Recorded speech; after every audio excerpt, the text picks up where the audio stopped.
But we need to move on now to the Kano State governor. There was I think a third and fourth video did come out in the past week. The man who had been releasing them said he actually didn't authorize the third one, so I don't know where they are now coming out from. But these are alleged videos of the Kano State governor seen once again collecting American dollars from some contractor we don't know of yet. There's still, I don't know that we've gotten a response this time. He was called to the State House of Assembly. He sent a representative there. He didn't go in. People have said he should have resigned at this point. So what can the State House do in a situation like this? Sorry, when you mentioned the State House, who and what makes up the State House? The State House is under the absolute leadership of the man in question. But they are supposed to be an independent body. You said suppose there is supposed to be, but in the Nigerian sector, there has never been any. It's so sad. You know, I expected, if not for the terrible trail that we've been following in Nigeria, where a public office holder would be invited for responsible deliberations, and yet he would refuse to show up, and nothing instrumental will be done. You see, Ganduje has just followed the path of his fellow politicians. But it was sad, because by my expectations, I thought if he had the facts, and he had some bit of truth on his part, he should have turned up, and then he would divulge whatever was clear or known to him over this matter. But successfully, for his demerit, he failed to show up. And that goes to taint him more on the issue. Are those videos really enough to indict him, though? Because, I mean, it could be anything. There's people who've said it's not even true, that those are probably things that were computer generated. Let's even assume they were real.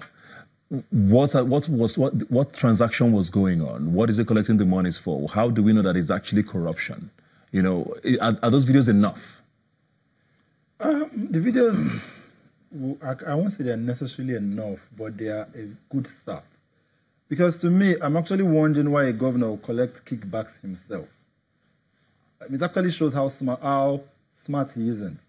Because if you are a governor, even if you want allegedly, because even if you want to, even if you decide to want to collect kickbacks, you have people that should do that job for you. Not that you would go yourself and you would allow yourself to be allegedly captured with a spy camera.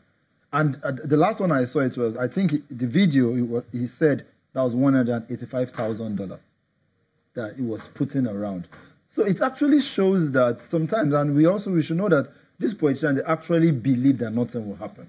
So, and it is the mindset that nothing is going to happen. And so far, we've seen that nothing has happened. He was supposed to appear fine. I read somewhere that the State House was saying he could have come by himself, he could send someone or do it by proxy. But that's understandable. But we should also know that this is a governor. And like he said, governorship in Nigeria and State House of Assemblies most times are just rubber stamps of the ruling party. The only thing that can maybe take him out is because of the seeming separation in the APC in Kano with the Kwankwaso and other side. But the other thing is, do the other parts have the numbers to take him out? Yeah. If not, and he's running again. Should the ICPC step in? Because I know this is not necessarily a Buhari issue, yep, but the ICPC is supposed to probe public officers. I know he does have immunity as a governor, and maybe there's not a lot that can be done. But is there anything the ICPC, for example, can do? Thank you very much. I just stepped off banking after 15 years as an investigator. And, you know, the premise of investigations are numerous. Now, if there have been written, confirmed reports or allegations against a person to the ICPC, one, then on public stance, even while there is yet to be none, but just in national interest, not only the ICPC, all agencies of government in that line can actually step in. But unfortunately, the makeup and the constituent of the nation called Nigeria today, and like he was saying, don't be surprised, because the videos are not in any way sufficient to pull him through. But at the same time, like he said, because of the political rainfalls we've been having now, it might have been cooked up, it might have been instigated, it might have been, but unfortunately, the nearness to truth is doubtful. Because as a sitting governor, if not for the sentiment of impunity in horse, that should have been thrown to the trash. Yeah. But as he has said, ICPC or any other agency, if responsible, should have on public interest moved in to begin to investigate this. But because of the nation called Nigeria that were built over time by our systems and impunities, we may not see them working yet until maybe someone has finally dragged them to court. Well, we have 4 videos. We do here, we're supposed to have 13, I believe, or 14 videos. Several. I don't know at what point the governor will speak up or say something, or at what point someone who should speak up will say something. But the video per se, if he were to be very, very smart, he should have come up to say 1 or 2 things. Maybe he would, that's why I say we're watching the space. Hopefully something happens soon. But I mean, everybody's just wondering why the silence. But quickly now, let's talk about Mr. President. He finally has his WAEC certificate. He was presented, I don't know why you're laughing. He was presented his certificate on Friday, I believe. All smiles in the State House. I mean, we don't, the validity of it, a lot of people are questioning. The grades are a whole other conversation. But does that now rest this case? I think it should. It should rest it since WAEC, the body that should have the certificate, they've given it to him. So I think it should rest it, but it would not. Because like he said, Nigeria is a country where we major on the minors. Now, for example, I'm not here to hold forth for him or whatever, but like he has said before that he couldn't have gone to the military without having that certificate. Now, WAEC has said that is the certificate. People have said, okay, why are some subjects not there? But WAEC has also said that in the new attestation we give, we remove subjects that people fail in.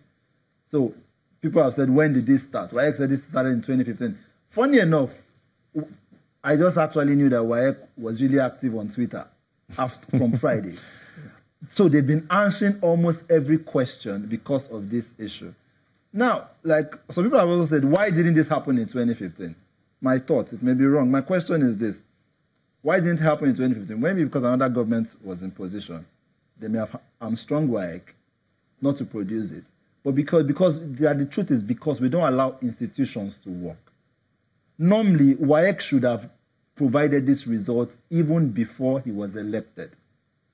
But now that he's the one in charge, so it's easy for WAEC to bend in a sense to his will and bring it to him. Because normally, like people say, they're supposed to send it to the institution.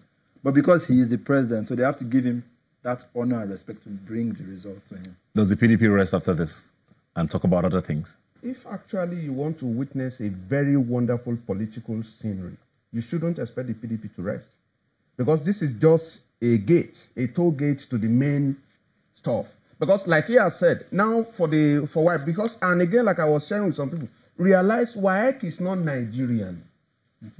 So there's a bit of objectivity here. Until people, like the PDP particularly, goes further to check or contest the authenticity of what WAEC has done. Because I may want to give it to him, like you have said. You see, it might not have been done in 2015 if no request for such was advanced.